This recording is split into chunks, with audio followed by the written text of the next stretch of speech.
What's going on, guys? Sports historian back at it again with another video. Yeah, it's been about a year since I made my last one. That was my World Series prediction for 2022. But now, as we begin the month of October, you know what that means. Postseason Predictions 2023 edition. So, this 2023 season was an interesting one. Not really good for me as a White Sox fan, but all these other teams that made the postseason, they're well deserving. They're really good. And you know what? These matchups that I missed, by the way, sorry, that I didn't predict, I was watching them, the full game, like I was watching the Diamondbacks and Brewers.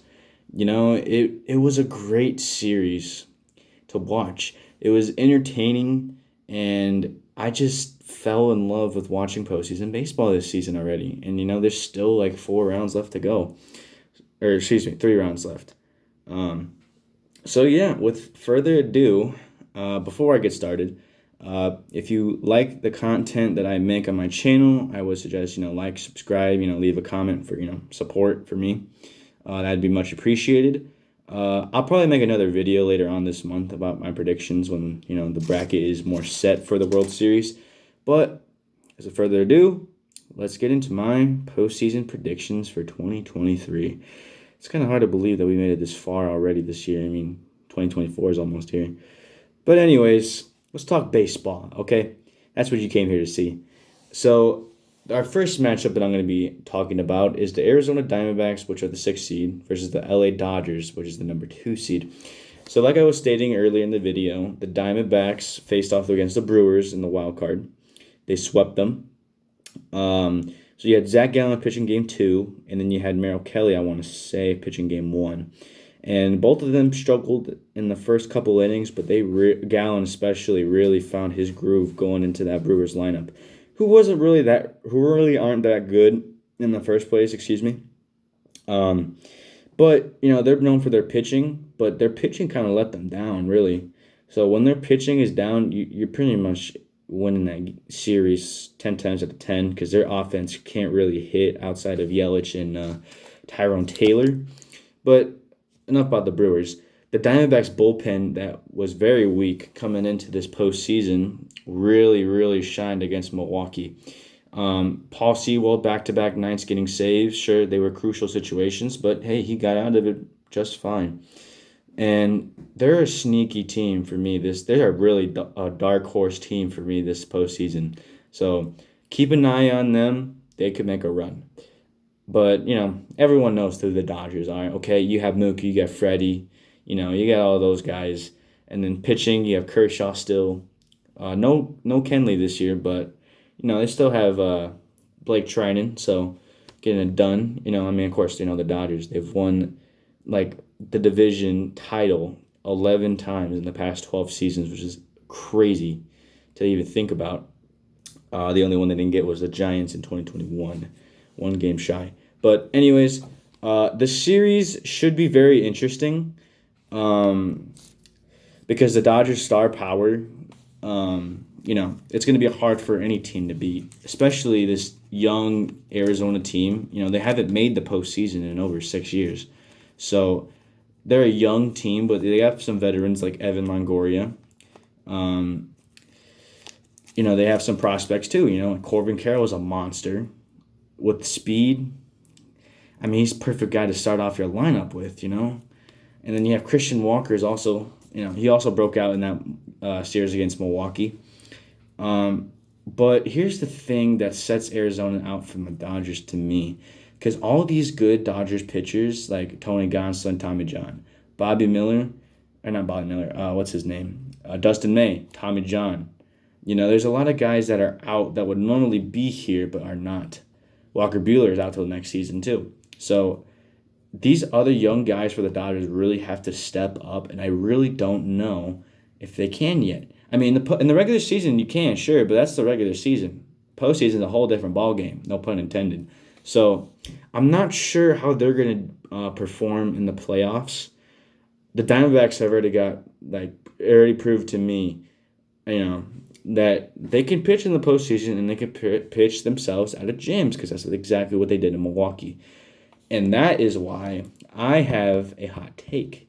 I have the Diamondbacks over the Dodgers in 5 games. Winter Hall Game 5 in Los Angeles. Yeah, I know. It's not going to be a popular opinion, but in my personal opinion, I think the Diamondbacks have it over the Dodgers in 5. So the next series we have is in Atlanta for Game 1. We have the Philadelphia Phillies, which are the top seeded for the wild card, against the number 1 team in baseball this season, the Atlanta Braves. So the Braves won 104 games this year. After Freddie Freeman left in 22, Matt Olson has been on a tear. 54 home runs, 139 RBIs, which is absurd for a first baseman that has really good fielding too. I mean, in theory, you would think he would win MVP, but his teammate Ronald Acuna Jr. had the first 40-70 season. If you guys don't know what that is, that's 40 home runs and stole over 70 bases, which is crazy. So, yeah, the Braves are stacked. And not only that, but they have young pitchers that can compete, and in the playoffs too. Last year they kind of showed it, even though they lost to the Phillies, this very Phillies team, yes, in 4 games. And it was the biggest upset of the whole postseason, in my opinion, last year. But since the Phillies proved to me that they could beat the Braves in the postseason, even when the Braves are a higher seed than them, I don't think it's a hot take to say that I have the Phillies over the Braves. Now you might be asking, okay, but how are the Phillies much better than the Braves if you already stated that they have 2 MVP candidates? Simple. They have Bryce Harper, Rafa's favorite player. I mean, who doesn't love Harper? And then you have Schwarber, who can crush like 450-foot missiles. And then they have really good pitching. And in the wild card series, Miami stood no chance against Philadelphia. Zach Wheeler, Game 1, dominated 7 innings. And then you have Aaron Nola going 7 innings, 8 innings. Craig Kimbrell back-to-back nights to shut it down. The Marlins only scored 2 runs the whole series. I mean, I was kind of rooting for them because they got Jake Berger, White Sox product. But, the Philadelphia Phillies have a really good bullpen, and I think that goes understated because, they have the power lineup with Trey Turner, Bryce Harper, Schwarber, Bryson Stott, Brandon Marsh, JT Realmuto. You have the lineup. The starters, but the bullpen has really been underrated. It's an improvement from last year for sure because they didn't have Soto or Kimbrel last year. So I got Philly in 4. Bite me, okay? So now let's go to the American League. We have the Minnesota Twins versus the Houston Astros, the 2 seed. The Twins are the 3 seed, by the way. So believe it or not, the Minnesota Twins made it to the playoffs with the least amount of wins out of the whole bracket, out of all 12 teams, out of all the division winners. They only came in with 87 victories and 75 losses, which is really bad because, it goes without saying, the AL Central is one of the worst divisions in baseball, if not the worst division in baseball, for sure. That's the White Sox division, but, again, we move past that. But for me, I was not expecting Minnesota to have that dog in them, because they were facing a tough Toronto team. They have really good pitching. Kevin Gausman and Jose Barrios back-to-back days. That's not easy to face. And then you have a really good offense with Vlad Guerrero Jr., Bo Bichette, George Springer, Alejandro Kirk. There's a lot of good players in Toronto, but they only scored 1 run the whole series. Yeah, because the Twins swept the Blue Jays. And, first of all, let me put this in perspective. The Twins before this wild card series had lost 18 straight playoff games. That's going back to 2004. To put in perspective, the Washington Nationals weren't a team then. They were the Montreal Expos still. That should put into a lot of perspective for a lot of people. But for you guys, I'm sure you guys don't know that. That's when Shrek 2 came out. Yeah, long time ago. Anyways, and then they won their first playoff series in over 21 years, and since 2002, So they've been proving me wrong. And I got to give the Twins credit in that department, even though I hate the Twins a lot. But I got to give respect where respect is due. I was not expecting this outcome. I'm going to have to give it to them here. And then, of course, you have the defending champion Houston Astros. Bang, bang. So, the Astros just won the World Series. They're probably one of the favorites this season to win it. No matter what their record is, they always find a way. They remind me of those Braves teams in the 90s. They always find their way to the World Series. They still got a really good core with Jose Altuve, Alex Bregman, and Kyle Tucker. And Yordan Alvarez, who's a freaking maniac, by the way. Then they got Verlander back from the Mets. And they still have Hector Neris in the bullpen. So, their bullpen's still pretty good. That's underrated for them as well. But unfortunately to say, I think the Astros kicked the shit out of the Twins. Excuse my French. That's not just because of my biases. It's just like, you already had your two best pitchers for the Twins starting in those wild card games. So who are you really going to start for Game 3? Kenta Maeda? No, thank you. And there's a little meme in the MLB community. So a couple years ago, the Yankees chanted after beating the Red Sox, or whatever. They beat a playoff series. They won a playoff series, and they were chanting, "We want Houston," and they got their asses handed to them. So it's basically a meme. If you chant that "We want Houston," it's probably not going to end well. And that's what the Phillies did last year too, and it's just not good. So you might be asking, why are you bringing it up? Because Twins fans did this after the second game of the wild card series. So I'm going to believe that myth. So I'm going Astros in 4. Sorry, Minnesota. Not going to happen this year. And then you have my favorite matchup in the division series. You have the Texas Rangers, the 5 seed, with the number 1 seed, the Baltimore Orioles. Yes. Yeah, I wasn't expecting that to begin the year. The Orioles in first place, 101 wins. Good for Baltimore. I'm happy that the Orioles are actually good again. I didn't think I'd see the day that they would be good again, but here we are. So, the Yankees don't always win, Rafa. It just doesn't happen. Pinstripes can only take you so far, man.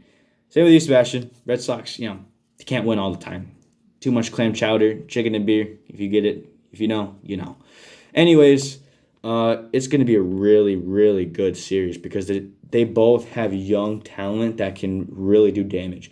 And in the Rangers series against Tampa Bay in the wild card series, they proved that they had the best offense in the American League this season because they really did. They really had a good season offensively. Pitching was going to be the question, but Jordan Montgomery, Nathan Eovaldi back-to-back days, that's a really, really good 1-2 punch right there. And that's probably the main reason why they beat Tampa in the first place. And the bullpen just had to be solid for them to win. And it is, I got to give them this. I wasn't expecting it. The Rangers bullpen has been very, very strong so far this postseason. So good for them. And then you have Evan Carter going on a tear, 6 for his last 7 in the back-to-back games. But enough about the Rangers. The Orioles, they have one of the best catchers of all time, in my opinion, in the making, Adley Rutschman. There's just not a lot of options or a lot of names to mention. Switch-hitting catcher with great fielding, a great arm that can hit for power. You just don't see it at that position nowadays. And you have, what's his name? Kyrgyzstan? I think that's his name. And you have Gunnar Henderson. And you have a lot of good young pitchers. And that's just the thing. They just know how to pitch. And I got to give respect to that. And, this is a tough series for me to predict because I don't really care who wins. But whoever wins this series, I want them to go to the World Series. So I want the Rangers to win it all because they never won the World Series. That normally gets my pity vote. But in this case, I'm going with Baltimore to win this. And I think it's going to be a lot closer than a lot of people seem. I'm going Baltimore in 5. So now we go to the championship series where we have the Arizona Diamondbacks and the Philadelphia Phillies. Now, I think this is where the Cinderella story probably ends for Arizona. As much as I want them to go to the World Series and win it, I just don't think they can get past Philadelphia. And you might be asking, why are you going to pick them over the Dodgers but not over the Phillies? Now, you see, the Dodgers really haven't proved to me that they're capable of winning in intense matchups in the postseason. Sure, they won the championship in 2020, but that's 2020, you know? I mean, I'm not saying it's cheap or anything or it was a Mickey Mouse ring. I'm just saying, like, besides that, they lost the 2017 World Series. They lost the 2018 World Series. You know, they lost in the division series last year when they won 111 games, which is the fifth most in Major League history. And they lost to an 88-win team, Padres. Good for Padres, but, you know, that's kind of embarrassing if you're a Dodgers fan. Sorry, USB. But anyways, Philadelphia, to me, has proved themselves to me. I mean, hell, they were 6th seed last season, and they beat the Cardinals, they beat the Braves, they beat the Padres. You know, they came up short against the Astros. You can say whatever you want about that. But Philadelphia, to me, is World Series or bust. Their fans know it. The general manager, Dave Dombrowski, knows it. Everyone knows it. I got Philly in 5. So we move back to the American League, where we have the top 2 American League teams facing off against each other, in the Baltimore Orioles and the Houston Astros. And I really, really, really, really got to stress this to you. I am a big believer in this Orioles bullpen. They have Yenner Cano, Felix Bautista. Oh, wait, no, he's got Tommy John. God damn it. But even if they didn't have him, they still have like a really good core for their pitching. And the Astros pitching has gotten significantly worse. They're like the Dodgers in a way. You know, Lance McCullers is out. I want to say Framber is too. I could be wrong about that. Don't quote me. But, you know, the Orioles have a fair share of injuries, but I feel like the Astros injuries are going to haunt them in this series because Baltimore has a really good team. So over the season, the regular season, they've gotten each other 6 matchups, and the Orioles won 3, the Astros won 3. The Orioles won 2 in Houston, and the Astros won 2 in Baltimore. So it's kind of interesting. But the thing is with the Astros is that they play really, really good on the road, but not that good at home. And I have evidence to this because in the 2019 World Series, they won 3 games in Washington, but lost all 4 at home to the Nationals to lose that World Series. And Baltimore, to me, still has a lot to prove. Sure, you know, this is the first time they've been in the playoffs since 2016, and this is the first time they were the number 1 seed since 2014. So I don't really know. I mean, this series could go either way, but I think the Orioles are going to be on top here, and I think they're going to win their first pennant since 1983. And we have our World Series matchup in the Philadelphia Phillies and the Baltimore Orioles. 2 teams that are really not that far away from each other. I think they're about like a 3-hour drive, maybe 3.5, 4 hours. So it's really not that difficult to get to each other. So that's good for the fans. But if this matchup does come to be, it's going to be a really, really good matchup. I have no doubt in my mind about that. Popcorn, please, because this is going to be one of the best World Series matchups of the decade, for sure.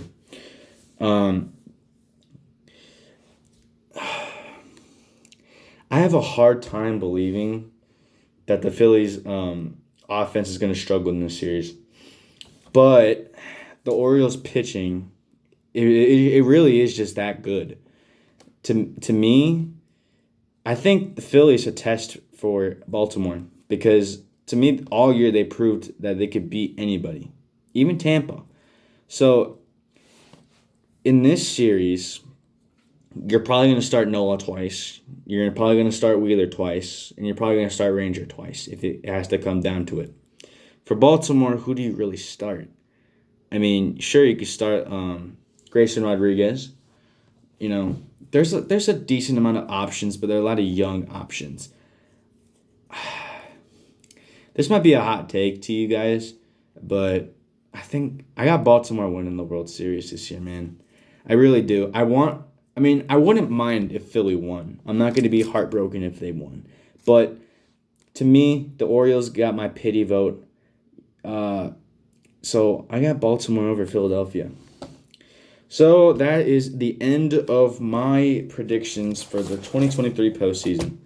So if you guys liked the video, like and subscribe. And I'll see you guys next time.